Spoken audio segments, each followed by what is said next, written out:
Have you or anybody that you know been through something that was so difficult, so shocking to the system that it resulted in you just wrestling with anxiety and fear in your life in a way that really crippled and impacted your life?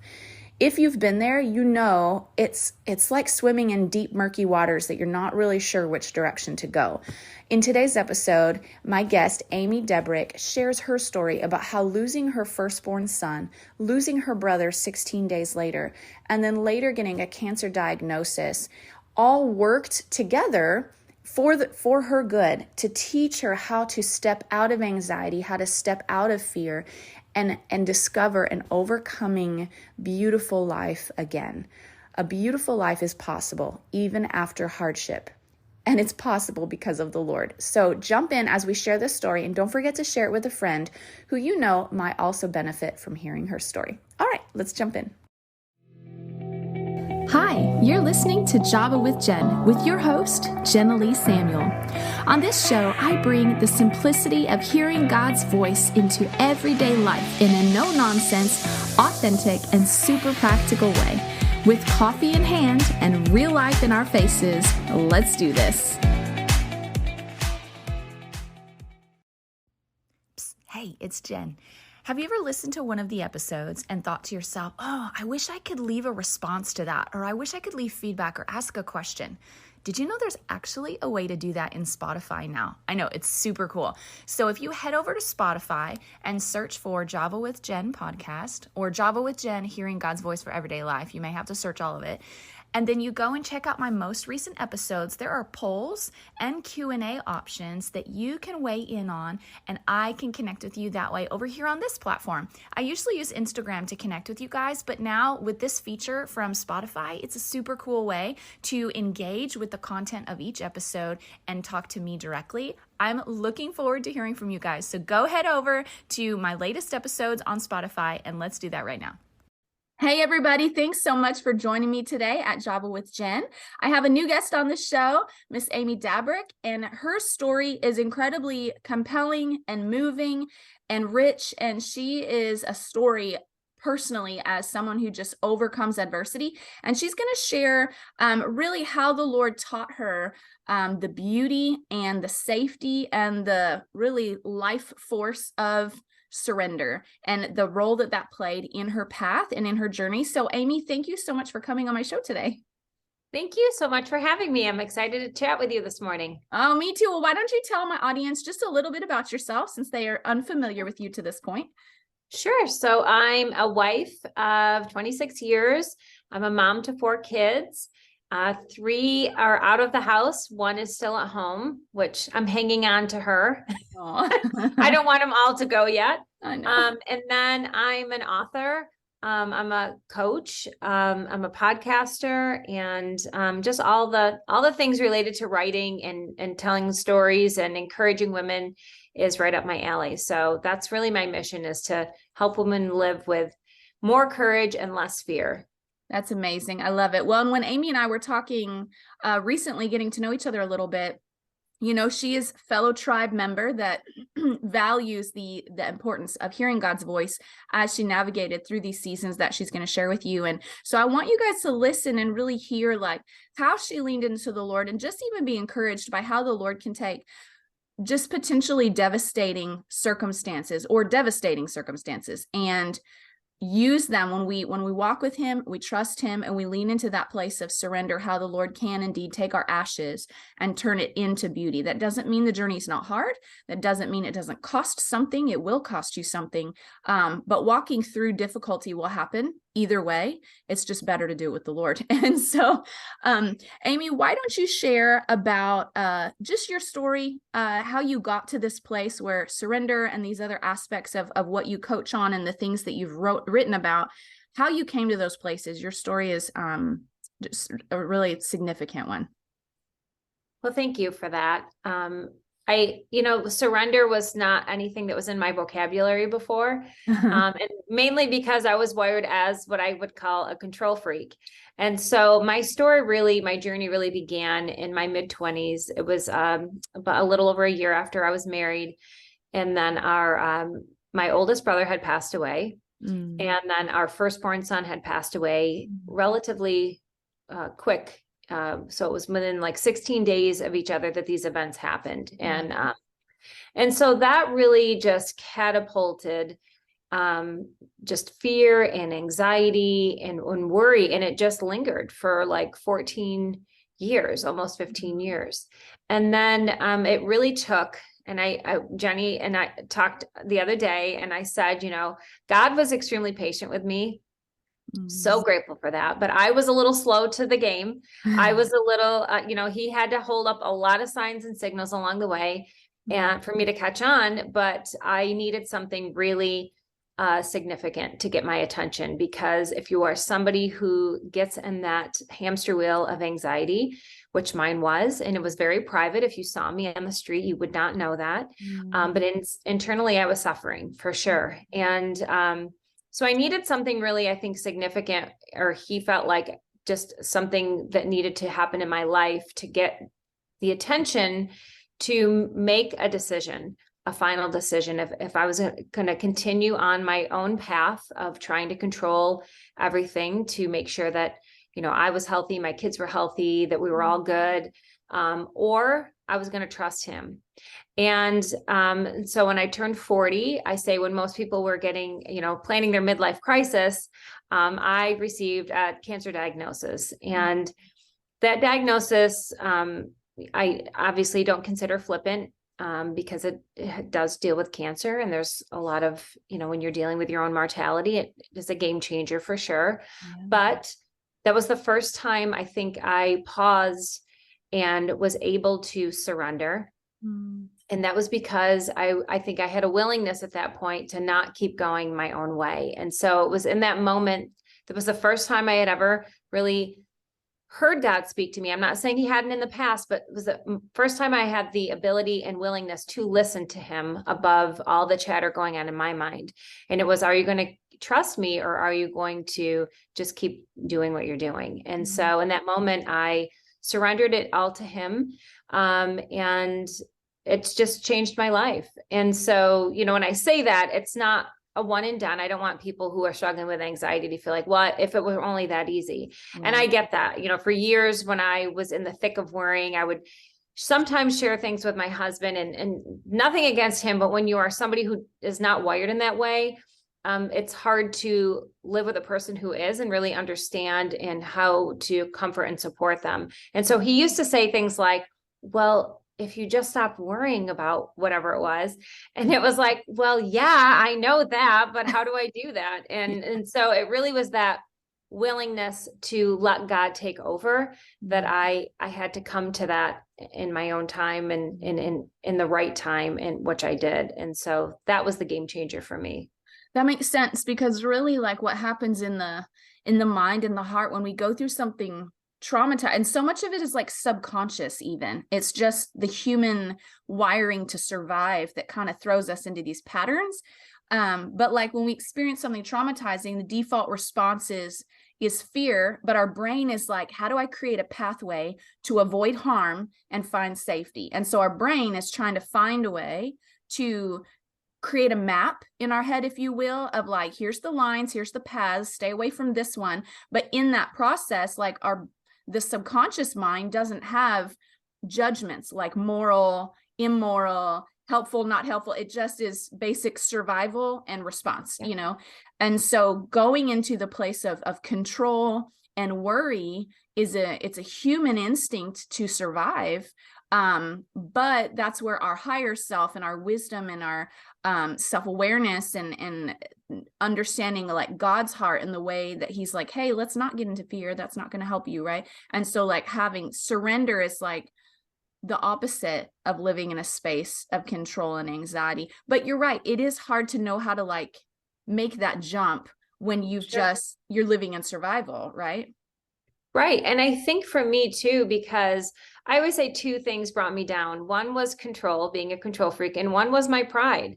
I was somebody who was a non-sharer up until this journey in the last 11 years of sharing my story and putting it out there and what it all means and meant to me and how it can change your life. And so I lived in a lot of that space that I was living in felt shameful because I felt like I should be able to figure this out. Why am I still anxious? Why can't I? And I think a lot of women feel that way, is that they know that, and I had the knowledge and wisdom to know that I didn't want to constantly feel anxious and worry and be burdened with fear, but I couldn't find my way out. And so, and I think that's where I'm so grateful for God's grace. And it's funny, I know that he's always with me, but that was just a moment for me where I can really give him the glory and see and actually share a testimony of, this is a perfect example how God is always with you.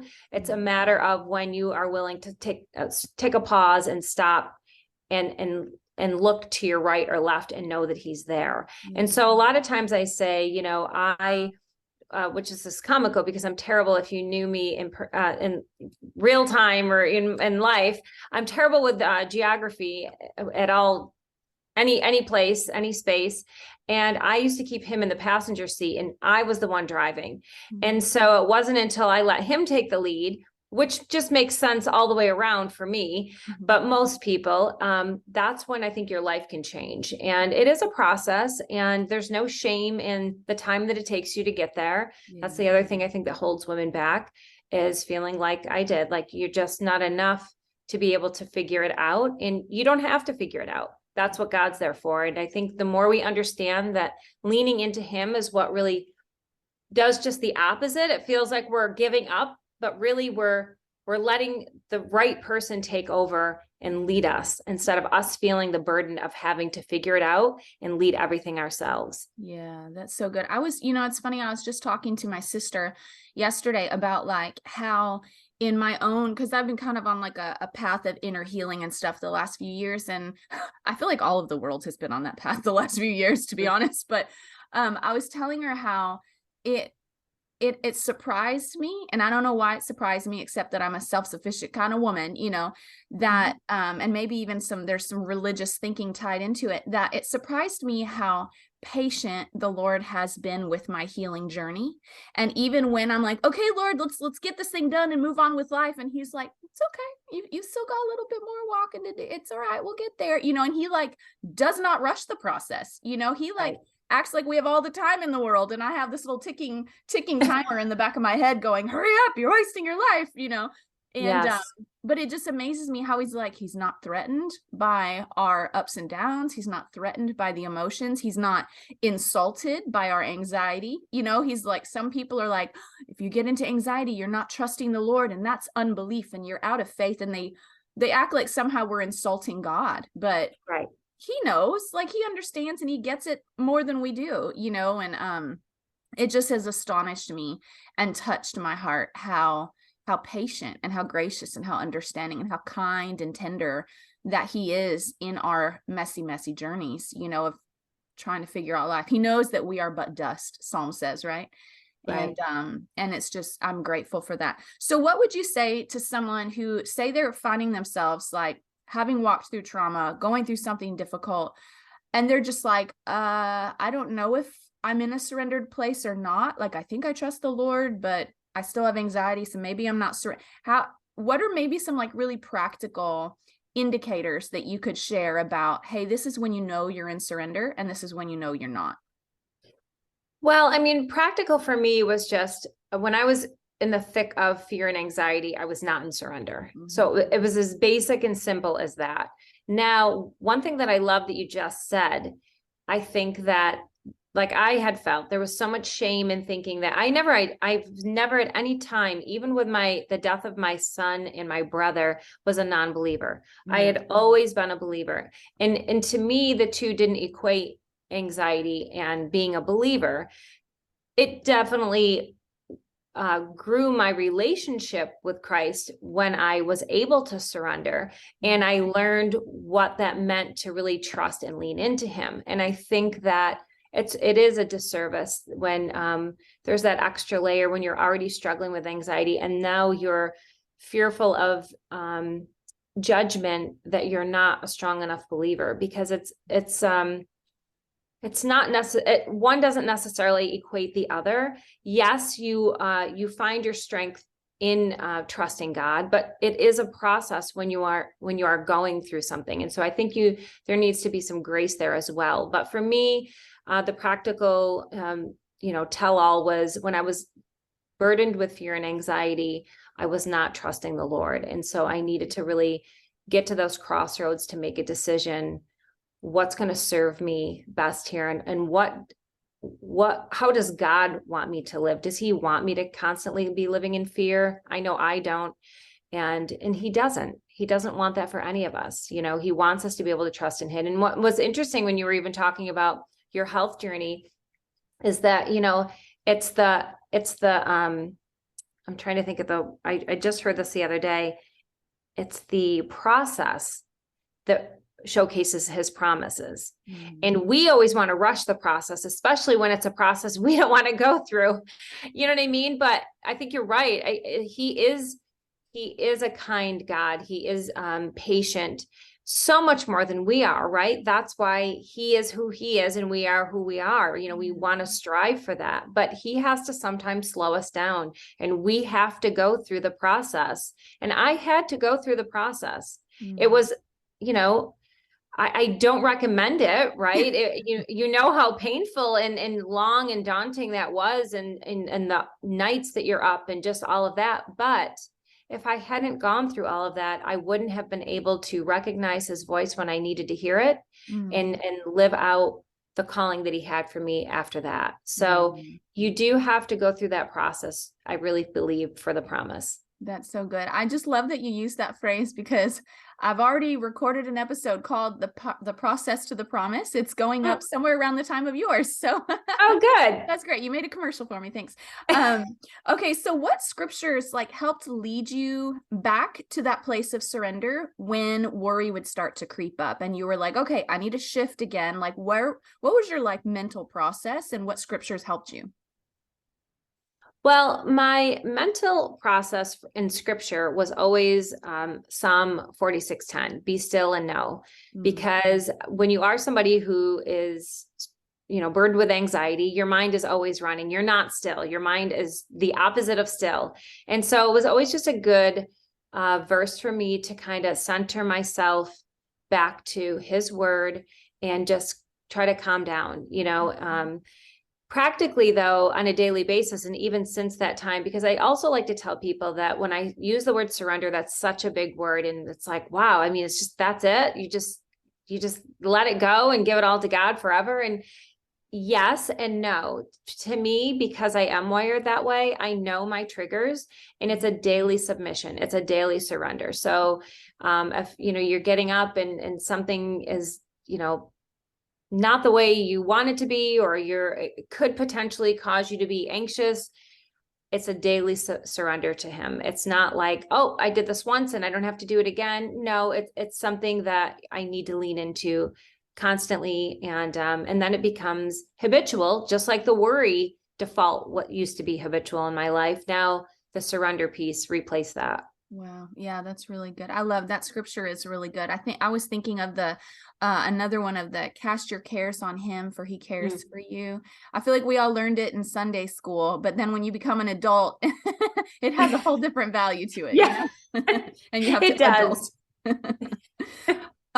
So what activities or disciplines, now you kind of shared that already a little bit, but I don't know if there's anything you'd want to add, that did you develop that helped you stay healthier in your view of the circumstances? I mean, losing your son, I can't imagine losing a child, and I can't imagine the different methods you probably had to develop to cope with those emotions healthfully, but practically, and just moving through all of that. And then alongside of your brother, and then the cancer, later, what were some disciplines or some activities that helped you?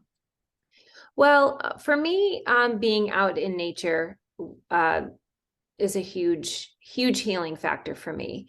Getting the fresh air. It also just immediately kind of gets me out of my own head. So that was a very healing for me to be able to do that. And I'm fortunate enough. My husband is very active. He's very outdoorsy. And so we kind of established that routine. even after having 4 more children with all of them. And so we made sure that whatever season we were in, we were doing something outside to really just be in nature. And there is something very cathartic about that. And it was very healing for me. And in different ways, with dealing with grief and anxiety, I also had to really pay attention to certain things that would trigger me. And it could even be conversations with people that I cared about. But if the conversations were too heavy, I would find myself later in the wee hours of the night revisiting those and feeling fearful and taking whatever they were talking about and applying it to like what ifs.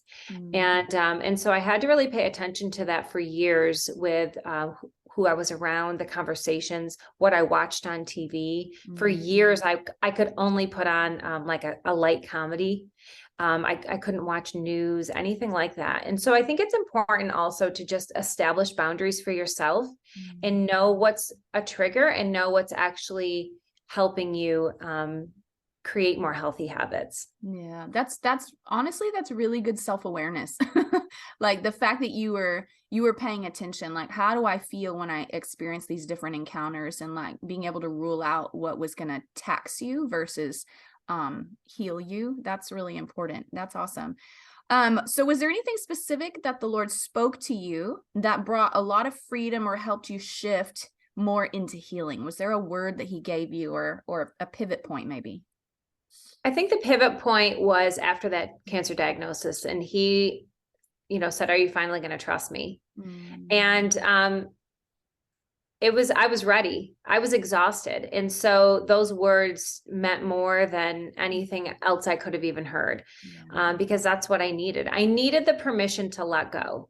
And I think when you're somebody who, and I think a lot of women in general, we're just wired. We wear so many hats, and we're responsible for not only ourselves, but our families. And even if you don't have children, we're just caretakers at heart. And so I think I just needed the permission to let go and just be okay with whatever it was going to be. And I think that's just hard for us in general, but I welcomed it at that moment. Yeah, I can imagine. So now you've taken your experiences and you've taken your story. And I know I've heard a lot of people talk about just the healing power that comes from even sharing your story and pulling people into that process of healing that you walked through. It's not only personally healing, but then of course it allows your healing to bear more fruit, because then it's helping other people. So talk to us about your book and your coaching program and all of that.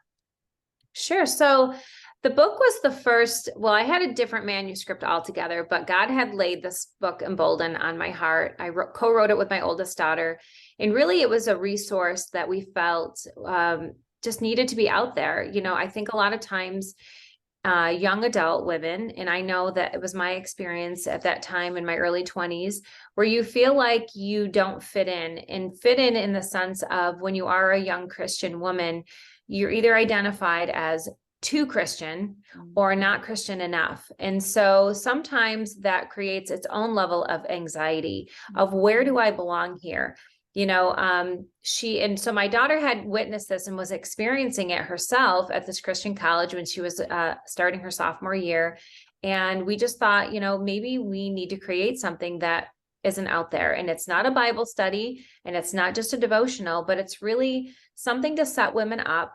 The non-believer or someone who doesn't really know much biblical knowledge, or the girl who was raised as a believer and just needs to maybe reignite her faith. And so we wanted to allow and offer something that would really speak to both and set them up with scripture verses, but give them the steps to feel brave in stepping into new things and doing more that God would have them do. And so whatever that next step is, now maybe for a new believer, it's going to church for the first time. Maybe for the girl who is a believer, but just kind of, took a step back on her faith and what she was doing, it reignited her. And maybe she's starting a Bible study with young women, or whatever the case was. We wanted to meet them where they were, but we just didn't want to leave them there. That's really good. And then how does that play into your coaching? Is that a part of your coaching Well, as well? so once I started with Embolden coming out and talking about confidence and courage, I was just getting flooded with feedback from women on just different questions. And so I thought, maybe it would suit me well to take this to a different direction and really let women in one-on-one and really try to work with them. So I had created a course a few years back called the Confidence Course. And so the coaching is kind of a thread off of that, where now I will actually take on women one-on-one, and we'll do coaching together and really walk through the process of what's holding them back and how they can get past those barriers. Wow, that's really good. And then does your podcast play into all of this as well? So the podcast is Life on Purpose. And I think because for years, I always say I just went through the motion and I wasn't living at all. And so living on purpose just means living on God's purpose, and what that looked like once I was able to relinquish control and surrender to him. And then finally, your eyes are opened when you're on that hamster wheel and you can't really see and you're just going through the motion, you're not really present. And so living on purpose is all about being present. And in that in and of itself, I share tips, coaching tips, but I also have women on there that share their stories in the hope of encouraging and really, again, spreading more confidence in women. Number one, to know that they're not alone, and this is somebody else's story, and this is how they, got through it. And it's just, I think we need that constant encouragement. And so that's what Life on Purpose is really meant to be. That's so good. That's so good. So if you guys that are listening, if you feel like, I really resonate with Amy's story, I would love to get more direct one-on-one work with her. You can always contact her. What's the best way to get a hold of you?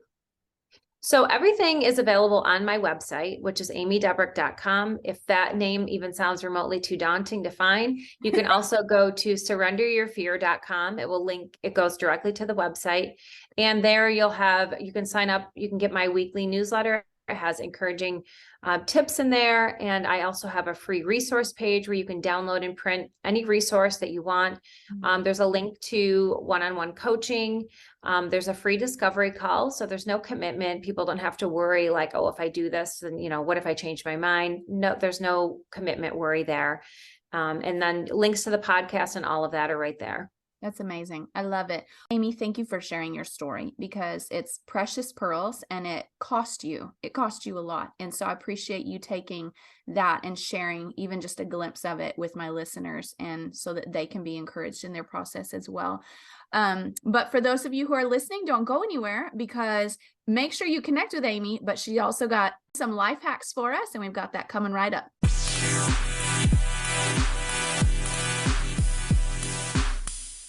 Okay, so life hack segment. This is y'all's favorite. Amy, what wisdom do you have for us in the life hack section?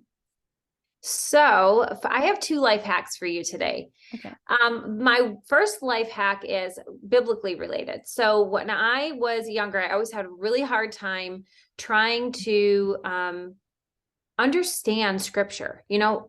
Sometimes it's hard reading the Bible, right? Going through and I would read it and reread it and reread it. And number one, the one thing I did was I was reading too much at a time instead of taking a verse and really diving deep and then taking, the context and really understanding it. So what I had learned was every time I would read a verse or a few verses, I would put myself in the setting, in the story of what that verse was. And when I did that, when I started doing that, I was able to have a better understanding of what I was reading, because I was placing myself of what it would feel like to be in that time and in that place and witness what was going on. And so that was my life hack on understanding and memorizing scripture. That's good. Yeah, and then you kind of experience it through your imagination. You experience it with them. That's the power of empathy right there. Yes. It was a game changer for me, because I'm like, gosh, I have a good memory, but for some reason, and it's not really for some reason, it's hard and it can be overwhelming to take all that information in, especially when it's something that it's so unrelatable for where you feel like where you're at right now, not unrelatable for what the message is. But So that has really helped. And as far as like life, and if we're talking just vanity and nonsense purposes, now that I'm over 50, I got a mini fridge and put all of my lotions and creams and everything in there. And that's been a game changer for my skincare. Oh, really? Does that, okay. Cause I've been seeing those little cosmetic fridges. I've seen them at Marshall's, and different places. And I'm like, why the fridge? Like, I don't understand the fridge thing. Yes, because it cools it up. And so when you're applying that, and again, now for the 20-year-old, you don't even need it, right? It's not even on the whatever, but yes, it's just helped a ton on the texture and the puffiness and all the things that we were trying to avoid. It's been wonderful. So that's been my new hack in 2023. Okay, good to know. Well, that's awesome. Thank you for that pointer, because I've definitely wondered about that. So, that's so great. Well, Amy, thank you so much for taking the time to come on my show and share. I know you have a lot of things you've got your hands busy with, and so I just consider it an honor that you spent the time with us this morning.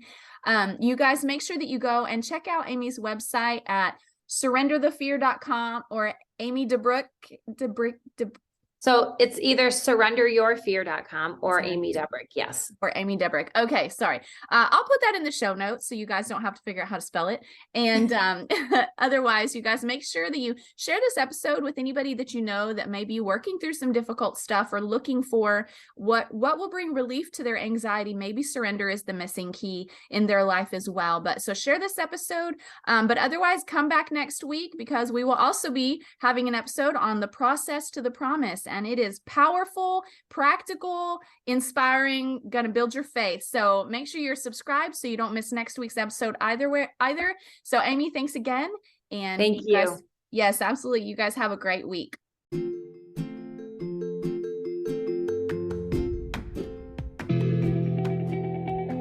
Thanks so much for tuning in to today's show. Listen, let's stay connected. Come follow me on Instagram at Java with Jen, where you can follow the latest and say hey. It's a really great way to stay in touch. Many of you have also asked how you can support the show.